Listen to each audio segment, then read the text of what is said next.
तथागत भगवान गौतम बुद्ध त्यांचा धम्म व संघ या 3 रत्नाला अभिवादन करून बोधिसत्व परमपूज्य विश्वरत्न डॉक्टर बाबासाहेब आंबेडकर त्यांच्या धम्मक्रांतीला पंचांग प्रणाम. उपस्थित उपासक उपासिका, ऑनलाईन बघणारे उपासक आणि उपासिका यांच्या प्रति मंगल मैत्री व्यक्त करून मिलिंद प्रश्न ह्या ग्रंथाचं पठण आणि श्रवण आपण दर रविवारी करत असतो. मागच्या वेळेस आपण बघितला होता की मिथ्या भाषणाचे 2 प्रकार, त्याच्यावरचं विवेचन आपण बघितलं. मिलिंद प्रश्न वाचताना धर्म धारण करा म्हणतात नाही का? धर्म काय करायचा असतो? धारण करायचं. मग कसा धारण करायचा? कारण आपण अंगावर कपडे पण धारणच करत असतो की नाही. मग धर्मही अंगावर कपडे घातल्यासारखाच धारण करायचा का? कारण ही जी ग्रंथ संपदा आहे ही तुमच्या आंतरिक जीवनाला प्रबुद्ध आणि समृद्ध करण्याकरता निर्माण केलेली आहे. भौतिक जीवनाकरता बंगला आहे, गाडी आहे, बऱ्याच गोष्टी आहेत भौतिक जीवनाकरता, पण आंतरिक जीवनाला आंतरिक शांतता लाभण्याकरता वेगवेगळ्या युगामध्ये, वेगवेगळ्या कालखंडामध्ये, वेगवेगळ्या ठिकाणी वेगवेगळे महापुरुष जन्माला आले आणि मग त्या महापुरुषांनी वेगवेगळ्या पद्धतीने धम्म सांगितला तो धारण करण्याकरता. आणि म्हणून मिलिंद प्रश्न हे आपण वाचत असताना त्यातले प्रश्न आपण किती पद्धतीने धारण करतो किंवा जीवनात उपयोगात आणतो याचं विवेचन आणि अनुभव सिद्धता आपल्यामध्ये आली पाहिजे. नाहीतर मग ते धर्मग्रंथाचं चिक्कार आहे. माझ्याकडे एक परवाला प्रोफेसर आले होते, त्यांनी सांगितलं की त्रिपिटक मी संपूर्ण वाचून झालं माझं. चांगली गोष्ट आहे म्हटलं, त्रिपिटक वाचून झालं. आचरणात किती आलं विचारलं नाही मी त्यांना, मनातच म्हटलं. कारण विचारलं तर त्यांचा एकदा विगोहाट होण्याचा संभव असतो. आणि मग वेगळ्या पद्धत मागच्याच रविवारी बघा, तुम्हाला आठवतंय की नाही, आपलं हे सर्व झाल्यानंतर 2 उपासक वरती आले आणि मला निमंत्रण दिलं, भंतेजी 30 तारखेला आमच्या मुलीचं लग्न आहे, तुम्ही नक्की या. कारण त्याच्या अगोदरच माझं प्रवचन झालं होतं की भंतेजीला किमान 1 दिवस अगोदर सांगावं. यांनी 8 दिवस अगोदर सांगितलं मला. आणि तिथून पुढे ते रोज मला आठवण करून देत होते, भंतेजी 30 तारखेला. बरं. 29 तारखेलाही त्यांचा फोन आला, भंतेजी 10:30 वाजता. मी मनात म्हटलं बहुतेक जास्त धार्मिक आहेत आणि त्यांना शंका असावी की भंतेजी लोक धार्मिक नसावेत किंवा हे विसरत असावेत. चांगलंही वाटलं. दुसऱ्या दिवशी मी 10:30 वाजता तयार राहिलो. बाबालाही जेवण 10:30 वाजता दिलं. साधारणतः ते 11:15 दरम्यान जेवतात बाबा, पण त्या दिवशी दिलं. म्हटलं मला बाहेर जायचं, तुम्हाला कोणी देणार नाही. आणि वाट पाहत बसलो. 11:30 वाजेपर्यंत कोणी आलं नाही. आता बुद्धाने विनय सांगितलेले आहेत आम्हाला की 12च्या आत जेवलं पाहिजे. मग बाबा करता ज्या 2 चपात्या टाकल्या होत्या त्यातली बाबाने 1च खाल्ली होती. मग ती 1 मी खाऊन घेतली. म्हटलं आता आले तरी तिथे जाईपर्यंत 12 वाजतीलच, वेळ टळेल. 12:15 पर्यंत कोणी आलं नाही. म्हटलं बहुतेक लग्न मोडलं. बरोबर 12:15 वाजून 20 मिनिटांनी 2 जण मस्त गाडी घेऊन आले. चला चला म्हणे भंतेजी. चला म्हटलं बाबा. तिथे गेलो. राजयोग हॉल आहे बघा पडेगावला. तिथे नेऊन मला एका खुर्चीत बसवलं आणि सगळेजण गुल झाले. जे बी पाहुणे आले तर 2 जण अलाउन्स करायचे, अगोदर सर्वजण जेवून घ्या, अगोदर सर्वजण जेवून घ्या. जो पाहुणा आला तो बाहेर जेवायला बसत होता. चांगली गोष्ट. जेवण झाल्यानंतर मग विधीच राहतो. बरोबर 1:30 वाजता माझ्याकडे दोघं तिघं आले आणि भंतेजी भोजनाला चला. काय करावं म्हटलं, आता रक्त चिक्कार आला. धारण कसं करायचं आपण हे कळलं पाहिजे आपल्याला. शांत चित्तानं म्हटलं की नाही भंतेजी 12च्या आत जेवतात. कान धरले, माफी मागायला लागले. म्हटलं हेही बुद्धांनी नाही सांगितलं. बुद्धांनी विनयामध्ये सांगितलं, तुमच्याही माहिती करता सांगता की कोणाचं जर भोजन स्वीकारलं तर त्यांची वाट बघायची आणि भोजन नाही आलं तर त्या दिवशी भिक्षूंनी त्यांच्या नावाने उपोषण करायचं. कारण का की बहुतेक ते काही ना काहीतरी मोठ्या संकटात असावेत म्हणून तुम्हाला भोजन आणलं नाही. आणि म्हणून त्या दिवशी भंतेजींनी उपोषण करावं आणि आपल्या ज्ञानामध्ये त्यांना मंगल मैत्री देत राहावी. का? कारण बुद्धाला अपेक्षित होतं की मोठं कारण असल्याशिवाय निमंत्रित दिलेल्या भंतेजीला भोजन न देण्याचं कारण घडू शकतं. हे कोणाला अपेक्षित होतं? बुद्धाला. आणि म्हणून बुद्धाने सांगितलं होतं की त्याच्या प्रति मंगल मैत्री करा, कारण ते संकटात असतील तेव्हाच तुम्हाला भोजन घेऊन आले नाही किंवा तुम्हाला न्यायला आले नाही.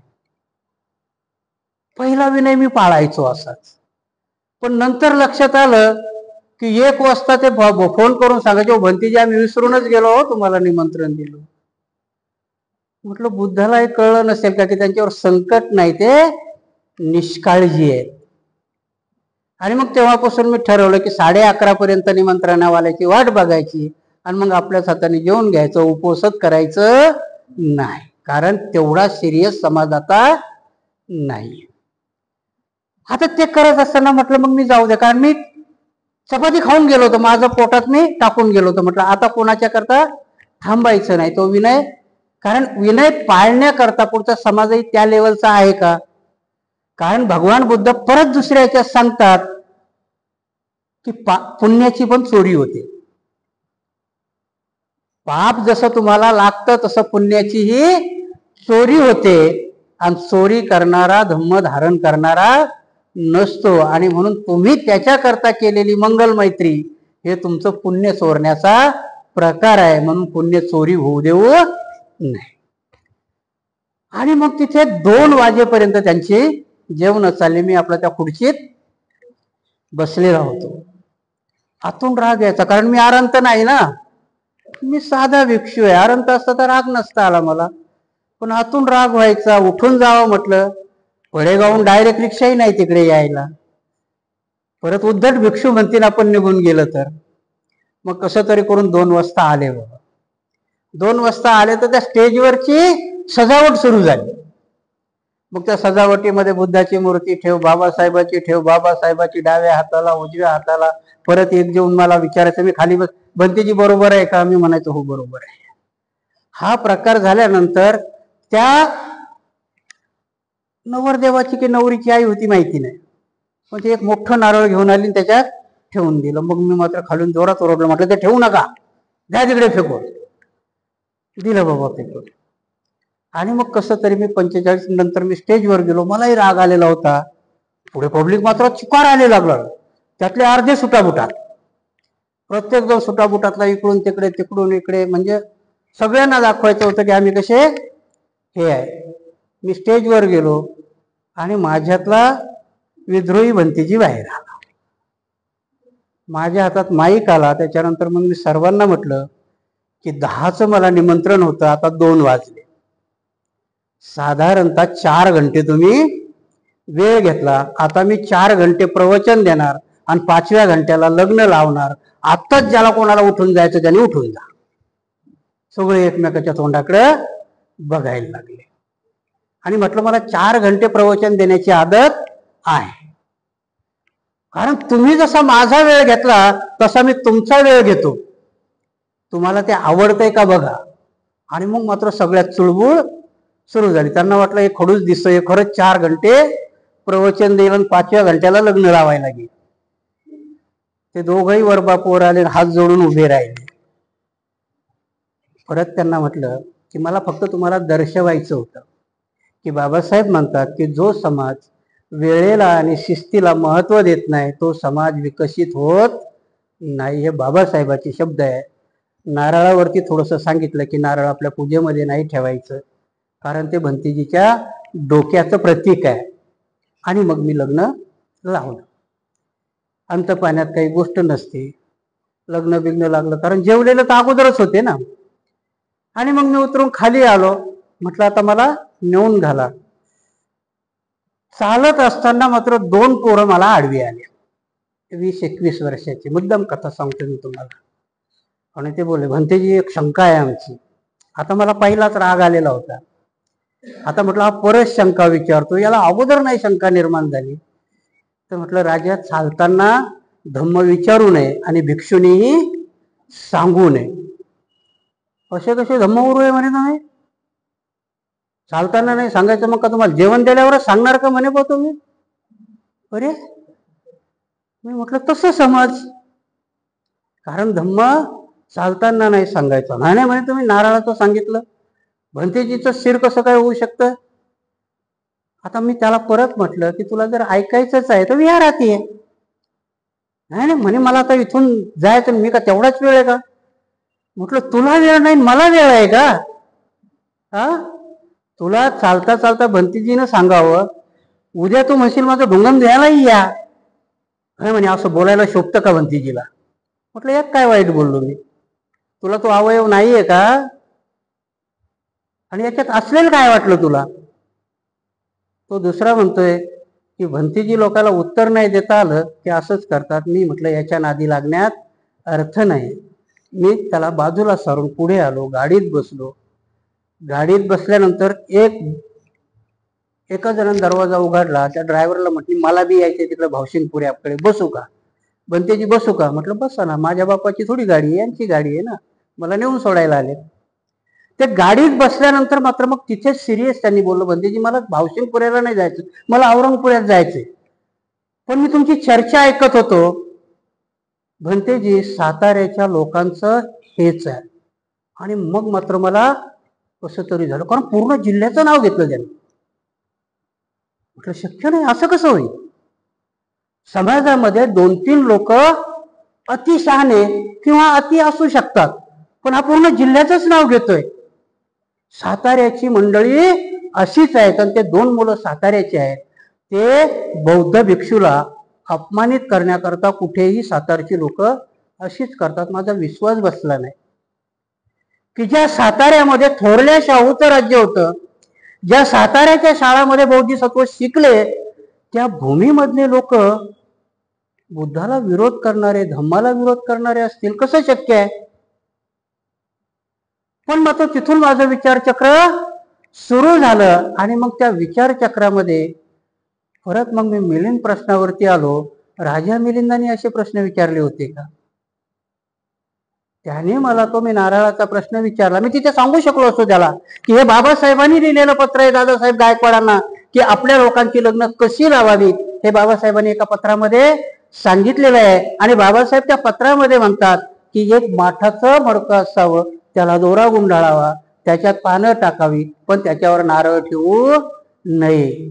तो दोरा वधूवराच्या हातात द्यावा, भिक्षूच्या हातात द्यावा, त्रिरत्न वंदना आणि जयमंगल अष्टगाथा गाऊन आपलं लग्न लावावं, जास्त पानाळ लावू नये. हे बाबासाहेबांनी लिहिलेलं पत्र आहे. मी त्याला तिथे सांगू शकलो असतो. परंतु नंतर माझ्या लक्षात आलं की खरोखर समाज ह्या मार्गाने चाललाय का? की भिक्षूला हरवणार, भिक्षू सर्वज्ञ असतो असं कुणी सांगितलं तुम्हाला? सगळ्याच गोष्टी भिक्षूला माहित असतात का? नाही ना. आणि वर्ण ते ब्लॅकमेल कसं करतात, तुम्ही आमचे धम्मगुरू आहेत. अरे धम्मगुरू आहे म्हणजे काय, तुला काय कॉन्ट्रॅक्ट दिलं का आम्ही सगळं? आणि त्याला सांगायचं होतं मला, पण तिथे मी नाही केलो, कारण मी तेवढा माझा उद्देश होता की नाही सांगायचं याच्यावरती धम्म. प्रश्न विचारण्याकरताही निरर्थक प्रश्न तो दुसरा मला म्हटला होता, भंतीजीला काहीच नाही आलं की भंतीजी लोक, कारण त्यांची आग कुठे होते ते मग कडी लागत गेली की भंतीजी लोकांना फक्त दान पाहिजे आणि भंतीजी संपत्ती मिळवण्याच्या मागे आहेत. म्हटलं हे विषय त्या पोटात होतं का? आणि जेव्हा त्या माणसाने मला सांगितलं पूर्ण साताऱ्यामध्ये असं होतं, साताऱ्याची लोकच अशी आहे, अजूनही माझा विश्वास बसला नाही. ऐकणाऱ्यामध्ये जर कोणी साताऱ्याचे असतील तर खरोखर आत्मपरीक्षण करा. काही गावं बदनाम असतात, काही काही नावं बदनाम असतात. परंतु त्या गावामुळे आणि नावामुळे जर ती जमात बदनाम होत असेल तर मग मात्र ते बरोबर नाही. तिथे प्रबोधन झालं पाहिजे. आणि म्हणून धम्म वाढवायचं असेल, धारण करायचं असेल, या ग्रंथाचे अर्थ जर आम्हाला कळायचे असतील तर मात्र, कारण ते शिकलेली मुलं वाटत होती मला, 20-22 मुलं आहेत. जर नंतर मग माझ्या लक्षात आलं की तुम्ही झेंजी की काहीतरी म्हणता ना, की आमची झेंजी कुठे आहे? आमची झेंजी भिक्षूला बदनाम करण्याकरताच आहे का? आमची झेंजी समाजालाच बदनाम करण्याकरता आहे का?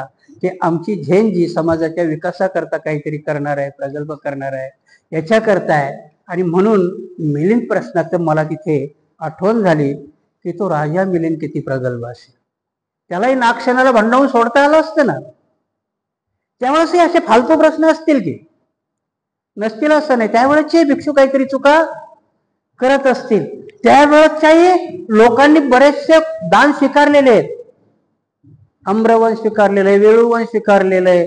अनाथ पिंडकांनी सोन्याच्या मोहरा आथरून दान बुद्धाला दिलेलं आहे. इथे आम्हाला कुठले विद्वेष आहे? भिक्षू गाडीत का चालतो है की ना? भिक्षूकडे गाडी असावी का? भिक्षू आयफोन वापरतात, असावं का? आणि म्हणून भगवान बुद्ध आणि बाबासाहेबाचे 2 कोट मला आवडतात. की हाच प्रश्न बाबासाहेबाला विचारला होता की तुमच्या समाजामध्ये खायला भाकरी नाही, राहायला झोपडी नाही, पण मात्र तुम्ही 4 माळ्याचं राजगृह बांधलं आणि बाबासाहेब सुटाबुटात चालता. हा प्रश्न बाबासाहेबालाही विचारला होता ना. बाबासाहेबाचंही उत्तर ते होतं. कधी तुम्ही भिक्षूला ते उत्तर विचारलंय का? का आमच्या मनातच आहे भिक्षूनी संपत्ती जमवली. भिक्षूला कुठली पोर आहेत की तो मेल्यानंतर त्याचा पोरगा अधिकार सांगणार आहे त्याच्यावर? विनय पिटकामध्ये भिक्षूनी प्रत्येक स्वीकारलेलं दान हे संघाकरता स्वीकारलेलं असतं, स्वतः करता नाही.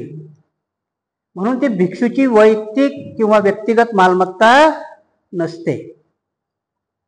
अशाच प्रकारानं आपल्या समाजामध्ये जो काय अंतर्गत विद्वेष पेरलेला आहे आणि म्हणून आमच्या समाजाचं प्रबोधन होत नाही, ग्रंथही लागू पडत नाही. त्या ग्रंथाचे अर्थ आम्ही वेगळे घेतो. भिक्षूकडे पाहण्याची दृष्टीच एकदा ती झाली. म्हणतात ना की एखाद्याचं नाव जर कानफाटे असेल तर त्याचं तुम्ही ऐकून घेणार नाही, आणि तेवढ्यापुरतं ऐकलं तरी आम्ही ते आचरणात आणणार नाही. आणि म्हणून आज आमच्या संस्थेच्या, राजकीय पक्षाच्या, भिक्षू संघाची गतही तेच झाली की आमच्या बुद्धिजीवी लोकांनी त्यांना टार्गेट केलं. आणि म्हणून समाजामध्ये का होत नाही प्रगल्भ विकास? तर अर्ध्या लोकांनी, आता तुम्ही म्हटलं असेल की मला एकाचा काल फोन आला होता, मी असंच 1-2 जणांकडे बोललो, तो घरी गेला, मनमाडचा माणूस आहे. भंतेजी त्याचं नाव सांगावं, सातारला जाऊन जरा त्याला झापतो.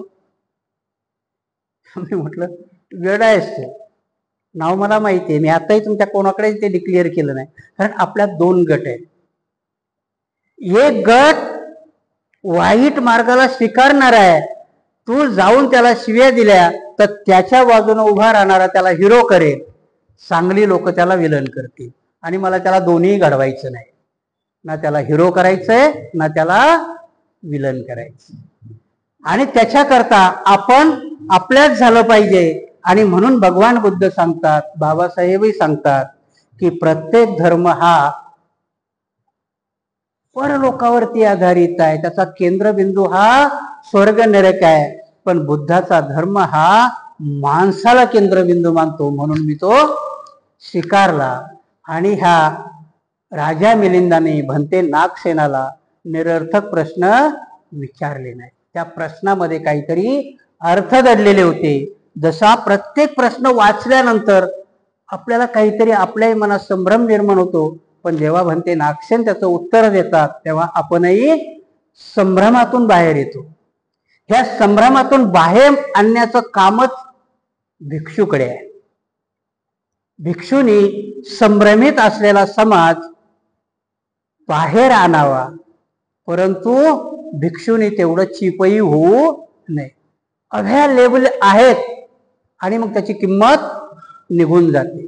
आणि म्हणून मलाही विचार पडला होता की बुद्धाने का सांगितलं असेल की याचना केल्याशिवाय धम्म सांगू नये, रस्त्यावरती धम्म सांगू नये. विचार पडला होता मलाही त्यावेळेस जेव्हा ग्रस्त जीवनात असायचं, का सांगू नये. त्याची कारणं आता कळाली. कारण तुम्ही रस्त्यावर धम्म सांगायला लागला तर धम्म सांगणाराची किंमत निघून जाते, ऐकणाराची निघून जाते. त्याला व्हॅल्युएबल, किमती असलं पाहिजे ते. आणि म्हणून ही जी प्रश्न आहे, तुम्हाला आठवत असेल की नाही, ह्याच धर्माच्या ग्रंथ जेव्हा मेढक प्रश्न सुरू होतात तेव्हा राजा काय करतो? राजा सुचिरभीत होतो, डोक्यावरचा टोप उचलून ठेवतो आणि तेवढ्या 8 दिवसाकरता तो राजपाटही आपला सोडतो आणि भंते नागसेनाच्या पुढे एक साधा उपासक म्हणून बसतो. राजा आहे तो. आम्ही ग्रंथ वाचताना हा विचार घेतला नाही. तो राजा होता. आम्ही शिकली सवरलेली लोक पुढचा भंतेजीचं ज्ञान जोखत असतो. हा शिकलेला आहे की अनाडी आहे. राजा राजपाट उतरून त्या भंतेजीचा ऐकायला येतो. आज आम्ही भिक्षू लोकांना, आणि म्हणून मी मागे सांगितलं होतं ना, मागच्याच प्रवचनात बोललो की भिक्षू VIP असावाच. त्या भिक्षूला तुम्ही तेवढा अति महत्वाचा दर्जा दिलाच पाहिजे. कारण तो दर्जा तुमच्या भिक्षूला नसताना तो कोणाला असतो? धम्माला असतो तुमच्या. कारण धम्म धारण करणारा आणि धम्म सांगणारा ऐऱ्या गैऱ्या असेल का? कारण ऐऱ्या गैऱ्याचा धम्मही नाही. आणि म्हणून मला हे एवढं प्रवचन करायचं त्याला धारूनच आहे. परंतु काही गोष्टी ह्या समाजामध्ये घडतात, आपण त्या घडू नयेत म्हणून छोटा का होईना प्रयत्न करावा. जर कोणी सातारची मंडळी मला ऐकत असतील तर ही एक प्रकारची काय असतं की आयडेंटिटी. जेव्हा बाबासाहेबाच्या विरोधात कांजरोळकर उभा राहिला की नाही, कांजरोळकर हा बाबासाहेबाचा PA होता. आता एक प्रवचन म्हणून हे सांगतो, तो निवडून आला तेव्हा तो बाबासाहेबाला भेटायला गेला. बाबासाहेबाला भेटायला गेल्यानंतर बाबासाहेबांनी त्याचा हेट केला नाही. बाबासाहेबांनी त्याला बसून घेतलं आणि बाबासाहेब त्याला प्रबोधन करतात, ठीक आहे तू माझ्या विरोधात निवडून आलास, हरकत नाही, कारण तुझ्यामध्ये माझ्या एवढी बुद्धिमत्ता नाही, हेच तुझं क्वालिफिकेशन होतं, म्हणून तुला पंडित जवाहरलाल नेहरूंनी तिकीट दिलं. बाबासाहेबांपेक्षा बुद्धिमान माणूस दिला असता तर ते बोलले मला आवडला असता ना, पण तुझं क्वालिफिकेशन काय होतं की तू बाबासाहेबाच्या प्रसंगालाही पुरत नाही. पण तरी मी तुला सांगतो, आता तू लोकसभेत गेलास, लोकसभेमध्ये कसं वागलं पाहिजे, लोकसभेमध्ये तू आपले प्रश्न कसे मांडले पाहिजे हे बाबासाहेब त्याला सांगतात. बाबासाहेब त्याचा हेट करत नाही. तिथपर्यंत ठीक आहे, कारण कांजरोळकरला सांगतात की आता तू, कारण तो कुठल्या जागेवर निवडून आलेला आहे? राखीव जागेवर. त्यावेळेच्या राखीव जागेचा अर्थ बाबासाहेब त्याला समजावून सांगतात की तू ह्या समाजाकरता काम केलं पाहिजे, कारण त्यांच्यामधून तो निवडून आलास. ही बुद्धाची गोष्ट आहे. बुद्धही कोणाचा हेट करायला शिकवत नाहीत, पण हेट न करण्याबरोबरच त्याला सुधारण्याकरताही प्रयत्न करतात, वाया जाऊ देत नाहीत. म्हणून कांजरोळकराला बाबासाहेबांनी हेट केलं नाही. कांजरोळकराला तिथे बाबासाहेब धडा देतात, तुला कोणाकरता काम करायचंय, पार्लमेंट म्हणजे काय आहे, पार्लमेंट मध्ये गेलेला तू कोण आहेस आणि तिथे तुला कोणाकरता लढायचंय. ह्या गोष्टी आपल्याला समजल्या. प्रत्येक कृती जी बोधिसत्वाची असेल, बाबासाहेबाची असेल, महापुरुषाची असेल, त्या प्रत्येक कृतीमध्ये आपल्याकरता प्रबोधन असतं. आणि म्हणून ह्या गोष्टीचा जेव्हा आपण विचार करतो, म्हणून सातारच्या भोसले, प्रतापसिंग भोसले नावाची शाळा होती, तिच्यामध्ये बाबासाहेब शिकलेले आहे. त्या सातारला थोरल्या शाहू महाराजाचं राजधानी, आणि त्या अशा ऐतिहासिक जिल्ह्यामध्ये, बाबासाहेबाचे पाय लागलेल्या जिल्ह्यामध्ये जर अशी वृत्ती असेल तर मग मात्र दुःखदायक गोष्ट आहे. कारण मला त्यांनी अनुभव सांगितले ते अनुभव आता मी जाहीररित्या नाही सांगू शकत, त्या माणसाने सांगितलेले. आणि तो तर इथपर्यंत बोलला की भंतेजी तुम्ही डिक्लेअर करा त्या सातारा जिल्ह्यात आपल्या पोरी देऊ नका. अरे म्हटलं असं कसं करताय, एवढी लोक वाईट नसतील. कारण एकदा का कोणाचं नाव वाईट पडलं तर ते वाईट होत जातं. आणि म्हणून तिथल्या शिकल्या सवरलेल्या लोकांना याच्याकरता पुढाकार घेतला पाहिजे. धम्म असाच स्वीकारायचा नाही, परंतु ते म्हणतात ना की अतिशहानपणानेही माणसाचं नुकसान होतं. मध्यम मार्गानेच आपण चाललं पाहिजे, तो बुद्धाने सांगितला. आजच्या आपण प्रश्नाकडे वळू. मागचा प्रश्न होता की असत्य भाषणाचेही 2 प्रकार आपण बघितले. आजचा प्रश्न आहे की बोधिसत्वाचे धार्मिक जीवन. बोधिसत्व ही संकल्पना महायान पंथाची आहे. बाबासाहेबालाही बोधिसत्व म्हटल्या गेलं. एक साधारणतः मला कळलेली बोधिसत्वाची व्याख्या अशी आहे की बोधिसत्वाला जर मनात आणलं तर निर्वाण तेव्हाच मिळू शकतं. परंतु बोधिसत्व ही अवस्था एवढी उच्च आहे की ते निर्वाण नाकारतात. बोधिसत्व काय करतात? निर्वाण नाकारतात. का नाकारतात? तर जगातल्या शेवटच्या माणसाला सुख मिळण्याकरता प्रयत्न करण्याकरता मी जन्म घेईल असं बोधिसत्व. सत्व म्हणजे बीज. सत्व म्हणजे काय? बीज. बोधिसत्व म्हणजे होणाऱ्या बुद्धत्वाचं ते बीज असतं. आणि म्हणून बोधिसत्व असंख्य झाले. अवलंकेतेश्वर असेल, मंजुश्री असेल, त्याच्यानंतर तुमच्यावाले वज्रयानी, पद्मपाणी, असे असंख्य बोधिसत्व झाले. आणि हे बोधिसत्व त्यांनी निर्वाण नाकारलेलं आहे. आणि त्या बोधिसत्वावरती इथे प्रश्न विचारलेला आहे. आता ह्या प्रश्नामध्येही आपला गोंधळ नक्की उडेल. प्रश्न म्हणून मागच्या वेळेस मी सांगितलं ना की प्रश्नपत्रिका सेट करणारा खूप बुद्धिमान लागतो. उत्तर लिहायला काही नाही लागत, उत्तराचा तुम्ही अभ्यास केलेला असतो. पण प्रश्नपत्रिका सेट करणारा तो प्रोफेसर खरोखर हुशार असावा लागतो. कारण आणि मी मागे सांगितलं होतं की पीएचडीच्या माणसाला पहिलीच्या पोराला नाही शिकवता येणार. पीएचडी झालेला एखादा माणूस आहे आणि त्याला पहिलीच्या पोराला शिकवायला जाणार, बिलकुल नाही जमणार, फेल होईल तो. पीएचडी धारक पहिलीच्या पोराला शिकवूच नाही शकत. पहिलीच्या पोराला शिकवायला डीएडच पाहिजे. म्हणून धर्माची कथा तुमची तीच आहे, धम्म सांगणारा. म्हणून त्यावेळेस प्रत्येक भिक्षूला धम्म सांगायला परमिशन होती का? नव्हती. आता आम्ही सांगतो. कारण का? अवेलेबिलिटी कम आहे.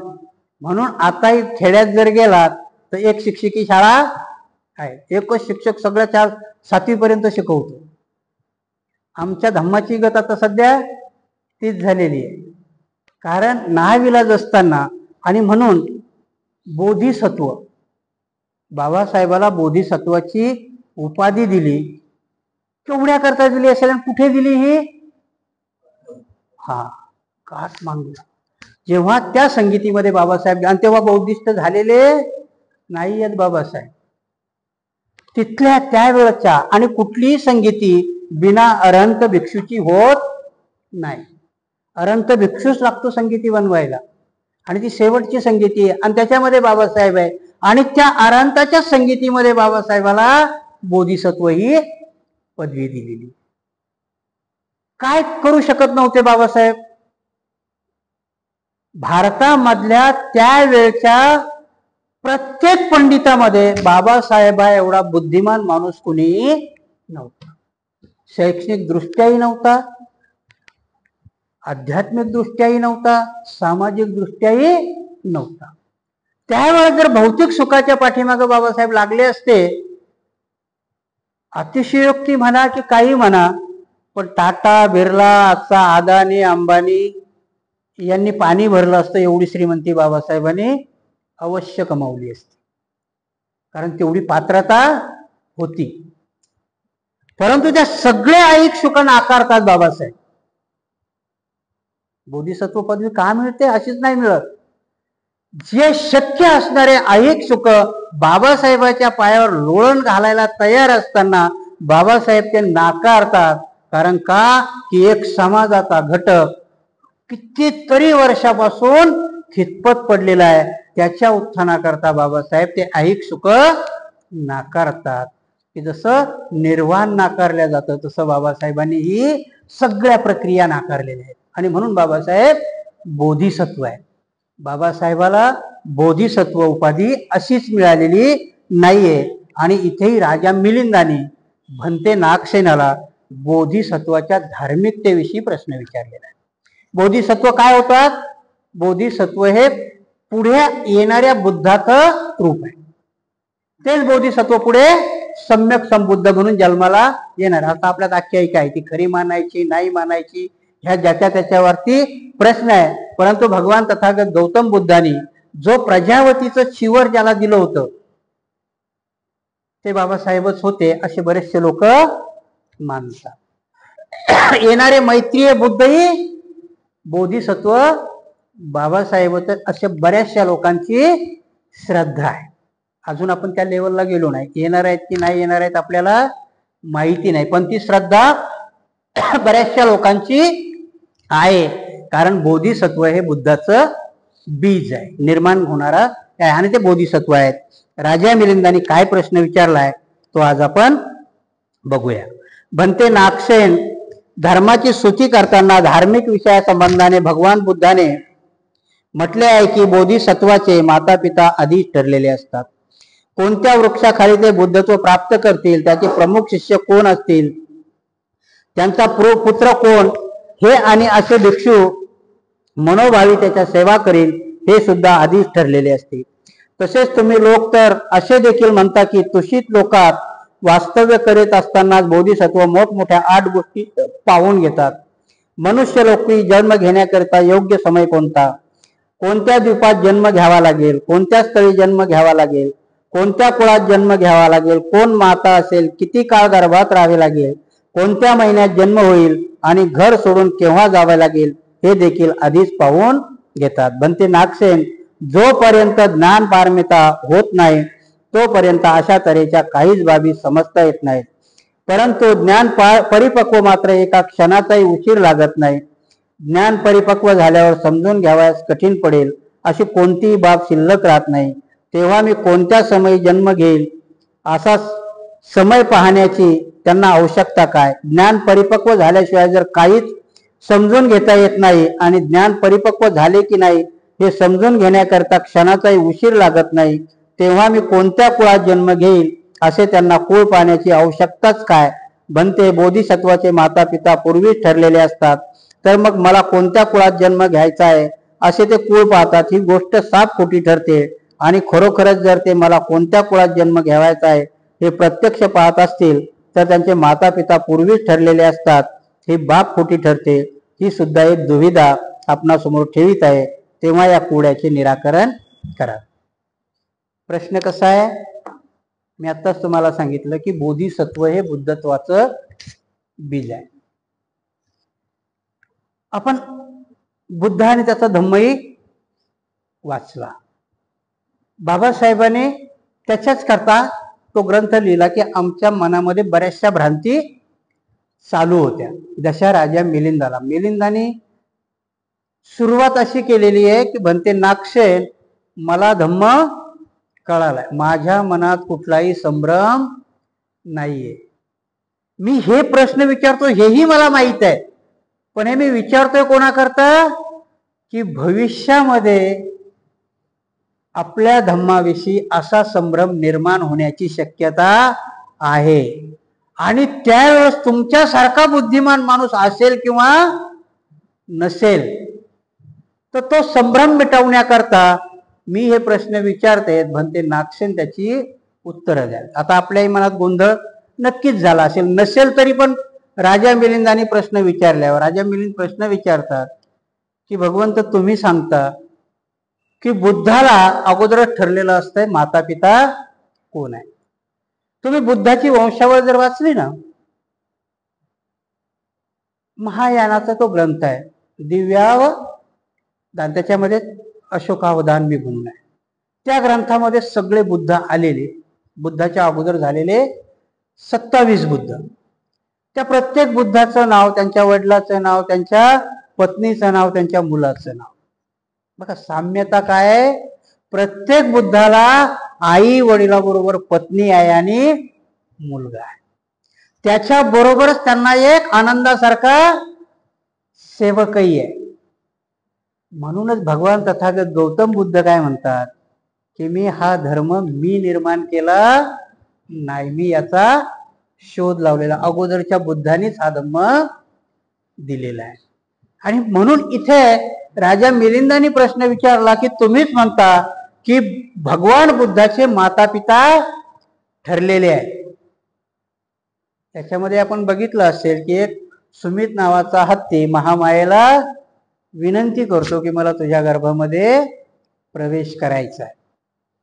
बऱ्याचशा लोकांना बाबासाहेबांनी घेतलाय तो प्रसंग, बुद्ध आणि त्याचा धम्म याच्यामध्ये घेतला. बाबासाहेबांनी डावललाय का? नाही डावलला. पण आमचे लोक बाबासाहेबाच्याही पुढे जातात. असं कसं होऊ शकतं का? आणि मग इथे हा राजा मिलिंदाने तोच प्रश्न विचारला की जर त्यांना त्यांचे माता पिता माहिती आहेत तर मग कुळ माहिती करून घ्यायची काय गरज?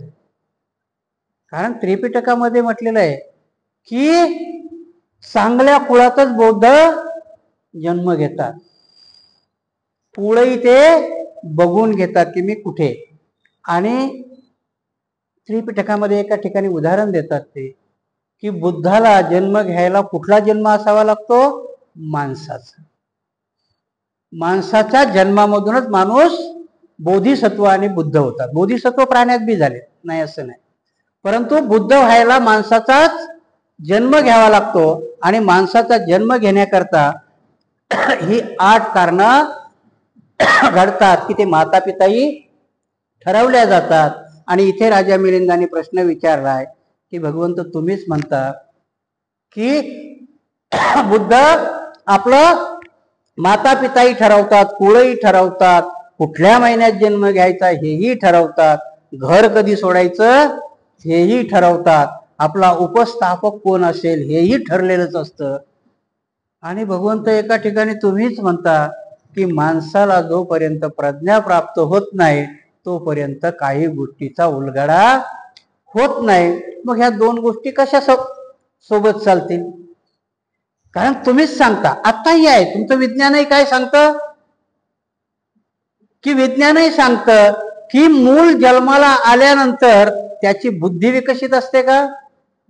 साधारण ते 7 वर्षाचं होईपर्यंत त्याची बुद्धी डेव्हलप झालेली नसते. आणि म्हणून ते पराश्रित असतं आईवरती किंवा वडिलावरती. शास्त्रज्ञांनी त्याचा प्रयोगही केला. जन्माला आलेलं बाळ, एका शास्त्रज्ञाचं मी संशोधन वाचलं, तो म्हणतो जन्माला आलेलं बाळ 4 महिन्याच्या आतलं बाळ तुम्ही जवळ घ्या, आरशा शेजारी न्या, ते आरशात बघत नाही, ते तुमच्याकडे बघतं. आईने जरी त्याला घेतलं तर ते आईकडे बघतं. याचा अर्थ काय? की त्याची बुद्धी प्रज्ञा विकसित झालेली नाहीये. आणि त्याची प्रज्ञा, त्याचं जग आईपर्यंतच आहे. परंतु ते 6व्या महिन्यापासून मात्र थोडं थोडं सुधारायला लागतं. त्याची प्रज्ञा त्याच्या झोपेतून जागृत होता. म्हणून त्याला विज्ञानामध्ये अनकॉन्शियस माइंड मध्ये आहे की नाही, तुमचा अनकॉन्शियस माइंड, त्याच्यामध्ये तुमच्यामध्ये त्या गोष्टी दडलेल्या असतात. कॉन्शियस आणि अनकॉन्शियस म्हणजे जो तुमचा आत्ताच्या चालू घडामोडीचा आहे तो तुमचा कॉन्शियस माइंड आहे. पण काही गोष्टी अशा असतात की ते तुमच्या अनकॉन्शियस माइंड मध्ये. इथे राजा मिलिंदाचाही प्रश्न तोच आहे की तुम्हीच सांगता की प्रज्ञा आल्याशिवाय माणसाला कशाचंही आकलन होत नाही. आणि एका बाजूने तुम्हीच सांगता की बुद्धांनी आपले माता पिता, आपलं कुळ मी कधी जाणार आहे अगोदरच ठरवलेलं असतं. मग ह्या 2 गोष्टीतला कुठली तरी गोष्ट खोटी असली पाहिजे. किती गहन प्रश्न आहे. आता जर आपण तसा विचार केला तर आपल्याला वाटतं खरोखर आहे, त्याचं उत्तर काय असेल? आणि भंते नागसेनही त्याला सुंदर रीतीने उत्तर देतात की ह्या दोन्ही गोष्टी भगवंतानेच म्हटलेल्या आहेत. महाराज बोधिसत्वाचे माता पिता आधीच ठरलेले असतात, हे अगदी सत्य आहे. त्याचप्रमाणे हे सुद्धा सत्य आहे की बोधिसत्व कोणत्या कुळात जन्म घ्यायचा आहे, ते कोणते कुळ आहे, त्याचे माता पिता क्षत्रिय कुळातील असणार का ब्राह्मण कुळातील, याचप्रमाणे ते कुळास पाहत असतात. महाराज 8 बाबीचा त्या घडामोडी पूर्वीच विचार केला पाहिजे. त्या 8 बाबी कोणत्या? व्यापाऱ्याने घ्यायचे असेल तो माल आधीच पाहून ठेवला पाहिजे. हत्तीने पाऊल पुढे टाकण्यापूर्वीच आपल्या पुढची जमीन सोंडेने साफसूफ करून घ्यायची असते. गाडी वाहनास अनोळखी नदी पार करायची असल्यास कोठून आपल्या गाड्या जाऊ शकतील हे पूर्वीच पाहून ठेवायच पाहिजे. नावाड्यास आपले नाव किनाऱ्यास लागण्यापूर्वीच किनारा निरखून घ्यायचा असतो. त्यानंतर आपले नाव किनाऱ्यावर लावायची असते. वैद्याने चिकित्सा सुरू करण्यापूर्वीच रोग्याचे वय पाहिले पाहिजे. वासाचा पूल पार करण्यापूर्वीच तो मजबूत आहे की नाही ते तपासून पाहिले पाहिजे. भोजन करण्यापूर्वीच भिक्षूने सूर्य किती वर आला ते पाहिले पाहिजे. आणि बोधिसत्वाला आपला जन्म घ्यायचा आहे ते कुळ कोणते आहे ते आधीच पाहून घ्यावयाच पाहिजे. महाराज ह्या 8 बाबी घडण्यापूर्वी पाहून घ्यावायच्या असतात. ठीक आहे भंते नागसेन, अगदी बरोबर सांगितले. या बाबतीत मी अगदी सहमत आहे. भंते नागसेन त्या 8 गोष्टीला 8 गोष्टींनी उदाहरणं देऊन उत्तर देतात. आजही जर आपण बघितलं विज्ञानही तुमचं काय सांगतं की जन्म घ्यायला मुलामध्ये डीएनए म्हणजे काय चेक करता तुम्ही? आई आणि वडिलाचे जीन्स. डीएनए चेक होतो ना की हे मूल ह्याच आई वडिलाचं आहे का. कशामुळे येतं ते? कारण प्रत्येकामध्ये आई आणि वडिलाचे 40% जीन हे मुलात उतरलेले असतात. ते सांगतात तिथे भंते नागसेन 2600 वर्षापूर्वी की ज्या कुळामध्ये जन्म घ्यायचा आहे ते कुळ तपासून कशा करता पाहायचं असतं की जसा व्यापारी माल घ्यायचा आहे तर तो असाच घेतो का? नाही. जर गोणीत माल असेल तर ती गोणी उघडायला सांगतो, त्याच्यात हात घालतो, दाणे बरोबर आहेत की नाही बघतो आणि तेव्हा तो व्यापारी माल तो घेतो. बोधिसत्वही तसंच करतात. कारण जन्म घ्यायला वैज्ञानिक दृष्ट्याही बाबासाहेबांनी पुनर्जन्म नाकारला नाही, बुद्धांनी पुनर्जन्म नाकारला नाही. पण व्याख्या बाबासाहेबांनी वेगळी केली. पुनर्जन्माची व्याख्या बाबासाहेब वेगळी करतात. बुद्धाने नामरूपाची व्याख्या केलेली आहे पुनर्जन्माकरता. इथेही भंते नागसेन तेच सांगतात की जन्म घेण्याकरता बोधिसत्व जसा व्यापारी माल पाहिल्याशिवाय मालाची बोली बोलत नाही तसंच भगवंतही बोधिसत्वही कुठल्या कुळात कुठल्या माता पिताच्या पोटी जन्म घ्यायचा आहे. तुम्ही विचार करा की बाबासाहेब जर एखाद्या बेवड्याच्या पोटी जन्माला आले असते तर बोधिसत्व झाले असते का? विचार करा ना थोडीसा. रामजी बाबा जर नसते बाबासाहेब घडले असते का? शक्यच नाही ना. रामजी बाबाशिवाय बाबासाहेब घडणं शक्यच नव्हते. कारण ते रामजी बाबा बाबासाहेबाला घडवत होते. कारण बाबासाहेबामध्ये जीन रामजी बाबाचे होते. आणि म्हणून बोधिसत्व आपले माता पिताही निवडतात की जसा व्यापारी. दुसरं उदाहरण देताना ते सांगतात की एखादा गाडीवान, आता तुमच्याकडे पहिल्या बैलगाड्या होत्या, रथ होते. तर गाडी आणि रथही जशी आता तुमच्या मोटार गाडीला सडक हायवे रोड लागतो की नाही, तेव्हाही रथाला रोड लागत होते. तेव्हाही गाडी वाटा म्हणायच्या त्या, तेव्हाही गाडी वाटा चालायच्या. म्हणून गाडीवानाला काय बघितलं पाहिजे? गाडी चालवताना ती गाडीची वाट बरोबर आहे की नाही. जर गाडीची वाट बरोबर नसेल तर ती गाडी चालेल का? नाही चालणार. तसंच बोधिसत्वालाही की जोपर्यंत आई वडील कुळ आणि कुठे जन्म घ्यायचा हे कळणार नाही तोपर्यंत बोधिसत्व जन्म घेणार नाहीत. व्यापाऱ्यासारखी किंवा गाडीवानासारखीच गोष्ट आहे. आधुनिक जगात जरी आपल्याला उदाहरण द्यायचं झालं, विमान कशावर चालतं? विमानाला काही रोड बनवलेले आहेत का? पण विमानामध्ये दिशादर्शक ज्याला होका यंत्र म्हणतात ते यंत्र खूप महत्वाचं असतं. आकाशामधून चालत असताना तो पायलट त्या यंत्राकडे बघतो, नकाशावरती औरंगाबाद पासून नागपूर उत्तरेला आहे का दक्षिणेला आहे, त्या होका यंत्राच्या याने पायलट ते विमान चालवत असतो. आणि ते होका यंत्रच नसेल तर विमान भरकटेल ना. नेमक्या स्थळी नेता येईल का? नाही नेता येणार. तसंच बोधिसत्वाचं आहे की बोधिसत्व ते बघतात की मी कुठल्या वेळेत कुठल्या ठिकाणी जन्म घ्यायचा, मी कुठल्या ठिकाणी उत्पन्न व्हायचं, त्याच गोष्टी. बाकी आपण अवंतर दृष्टीने बघू ते मरू देत.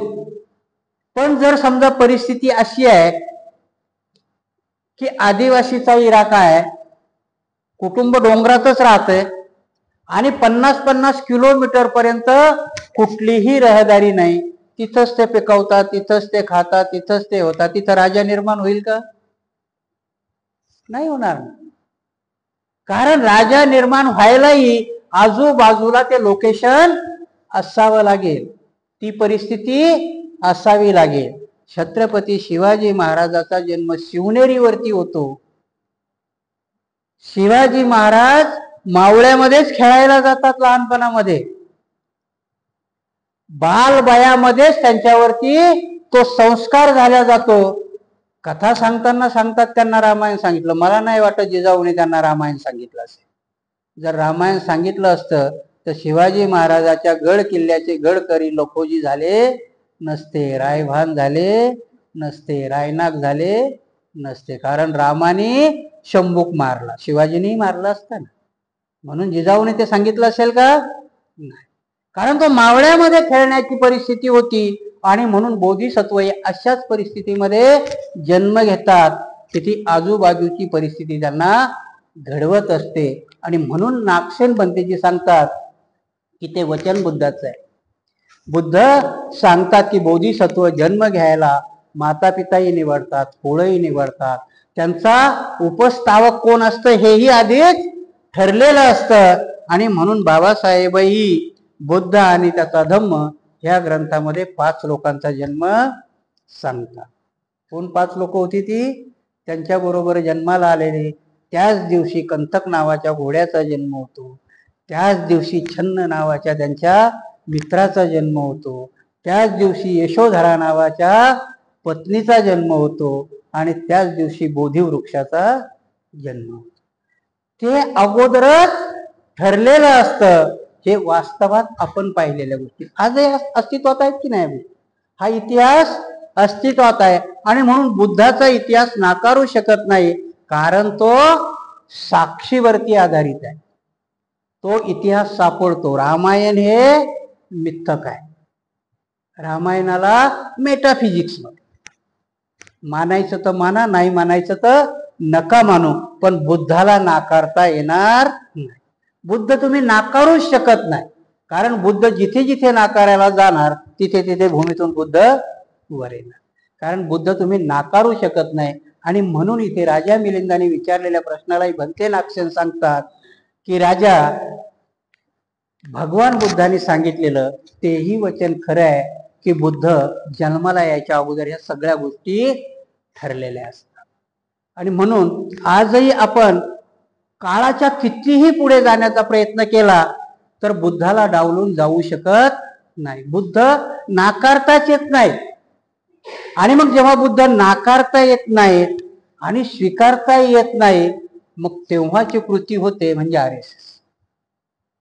त्यांना बुद्ध नाकारताही येत नाही आणि स्वीकारताही येत नाही. आणि जेव्हा नाकारता येत नाही आणि स्वीकारता येत नाही तेव्हा त्याला नष्ट कसं करता येईल हे षडयंत्र सुरू असतं. आजपर्यंत तोच प्रयत्न झाला. आणि म्हणून भारतामध्ये ब्राह्मण धर्म आणि बुद्ध धर्म यांच्या संघर्षाशिवाय काहीही नाही. राजा मिलिंदांनी विचारलेल्या प्रश्नाला, त्या 8 प्रश्नाला भंते नागसेन त्याच 8 प्रश्नांनी उत्तर देतात की जसा नावाडी नाव नेताना त्याला त्या पुढच्या किनाऱ्याची माहिती असावी लागते, तोपर्यंत नाव त्या किनाऱ्याला तो लावू शकत नाही. कारण किनाऱ्यावरती नाव नेल्यानंतर त्याच्यातून माणूस खाली आला पाहिजे ना. आणि तिथे जर खोल समुद्र असेल उतरता येईल का? कारण नावाड्याला माहिती आहे की कुठल्या किनाऱ्यावरती उथळ पाणी आहे, कुठल्या किनाऱ्यावरती माझी नाव सुरक्षित मला नेता येईल. तसंच बोधिसत्वालाही माहिती आहे की मला कुठे जन्म घ्यायचा आहे आणि कुठे माझी गरज आहे, त्याच ठिकाणी. आणि म्हणून हे बुद्धाचे दोन्ही वचनं खरी आहेत की माणसामध्ये जोपर्यंत प्रज्ञा निर्माण होत नाही तोपर्यंत त्याला कशाचंही ज्ञान प्राप्त होत नाही. पण मात्र बोधिसत्व आपला जन्म कुठे घ्यायचा, आपले माता पिता कोण असतील, आपला उपस्थापक कोण असेल, आपली पत्नी कोण असेल, आपला पुत्र कोण असेल, हे आधीच ठरलेलं असतं आणि तो योगायोग नसतो. त्या गोष्टी घडत असतात. आणि इथे मात्र राजा मिलिंदाने विचारलेल्या प्रश्नाचं भन्ते नागसेनाने या 9 प्रकाराने दिलेलं उत्तर ते राजा मिलिंदाला पटतं. आणि म्हणून ह्या प्रश्नाचा अर्थ आपण कसे घ्यायची ते आता आपणही ठरवले पाहिजे. नुसतं वाचलं, सोडून दिलं. आणि म्हणून मी पहिलं प्रस्तावित तुम्हाला जे केलं त्या 2 मुलाचं इथे लागू पडतं. कारण आम्ही कुठले प्रश्न विचारायला पाहिजे, कारण समजलेच नाहीत तर मग मात्र आमचं प्रश्न विचारण्याची पद्धत वेगळी होती, जशी त्या 2 मुलांची होती. अति अर्थवान किंवा अति सज्ञान म्हणता येईल त्याला. अति सज्ञान हा प्रकार तर नसतो, कारण माणूस सज्ञान झाला. बुद्धाने सांगितलं की विद्या विनयात शोभते. विद्येच्या नंतर विनय सांगितलं की नाही. विद्या कशात शोभते तर विनयात शोभते. आमच्यात विद्या विनयात नाही. जर आमच्या विनयामध्ये अहंकार निर्माण होत असेल विद्येचा, तर बुद्धाला ती विद्या अपेक्षित नाही. विद्या ही विनयाने सुरुवात झाली पाहिजे. विनयाने सुरुवात झालेली विद्या ही वाटण्यामध्ये त्याला आनंद वाटतो. आणि जर विनय नसेल बुद्धिवानाकडे, म्हणून आजच्या आमच्या बुद्धिवानामध्ये प्रत्येकातच नाही म्हणत नाही, पण मात्र तो अभाव आहे. अभाव तो मिटला पाहिजे. आहेत बुद्धिवान, आपल्यात बुद्धिवान नाही त्याच्यातला प्रकार नाही. खूप बुद्धिवान आहेत आपल्यात, परंतु त्या विनयाला, विनयाची जोड असायला पाहिजे बुद्धीला. त्या विनयाची कमतरता कमी पडते. भिक्षू तुम्हाला प्रज्ञा शिकवो चाहे ना शिकवो, पण भिक्षूच्या अंगावर असणाऱ्या चिवरामध्येच विनय दडलेला असतो. आणि म्हणून विनयशीलता ही भिक्खूकडनं अपेक्षित आहे. आणि जोपर्यंत आपला समाज विनयशील होणार नाही, विनयाचा अर्थ भेकड नाहीये. नाही तर मग काय, विनय म्हणजे हात जोडून मान खाली करणं, यालाच विनय म्हणत नाही. विनय म्हणजे प्रगल्भतेने काय वाईट आहे आणि काय खरं आहे याचं ज्ञान प्राप्त होऊन पुढच्याला समजावून सांगता येणं, त्याला विनय म्हणतात. विनय म्हणजे हात जोडून कुठली तरी लाचारी पत्करणं, याला विनय म्हणत नाही. कारण विनयाच्या व्याख्या आम्हाला करता आल्या पाहिजे. कारण आम्ही एक तर व्याख्या वरच्या टोकाची करतो किंवा एक तर व्याख्या खालच्या टोकाची करतो. ती विनयाची व्याख्या नाहीये. आणि म्हणूनच मागे मी मला वाटतं इथंच प्रवचनात उदाहरण दिलं होतं की बाबासाहेबांनी मूकनायक काढला. त्यावेळेच एक वृत्तपत्र होतं, मला वाटतंय भूपटकर की कोण त्यांचे,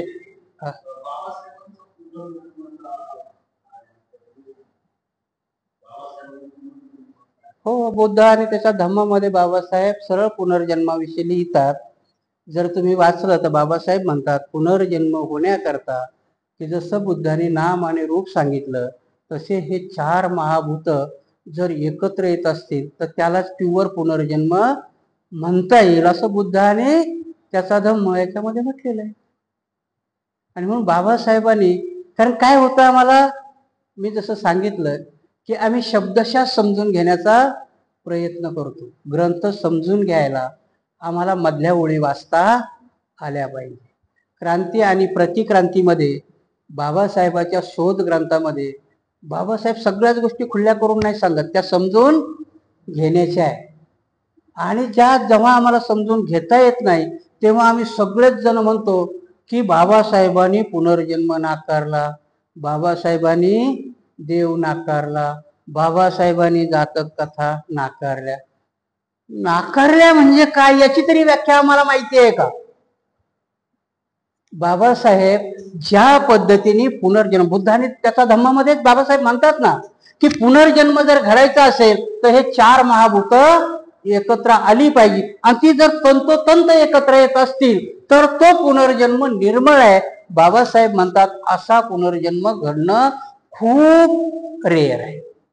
बुद्ध आणि त्याचा धम्म, म्हणून बाबासाहेबांनी एकदमच नाकारलाय का? तर नाही नाकारलं बाबासाहेब. बाबासाहेब आणि म्हणून आम्हाला कुठल्या व्याख्या कशा समजून घ्यायच्या ह्या गोष्टी आम्हाला कळल्या पाहिजे. बाबासाहेब बऱ्याचशा गोष्टी मुक्ती कोण पथे याच्यामध्ये बाबासाहेब एक वाक्य वापरतात की मी ही परिषद महाराजचीच का बोलवली. मुक्ती कोण पथे कोणापुढे केलेलं भाषण आहे? महाराजच्या परिषदेपुढे केलेलं भाषण आहे. बाबासाहेब काय म्हणतात? मी ही महाराजचीच परिषद का बोलवली? तर मी येवल्याच्या मुक्कामी केलेली माझी प्रतिज्ञा आता 10 महिन्याचा काळ लोटलाय आणि सगळ्यांना माहिती झाली.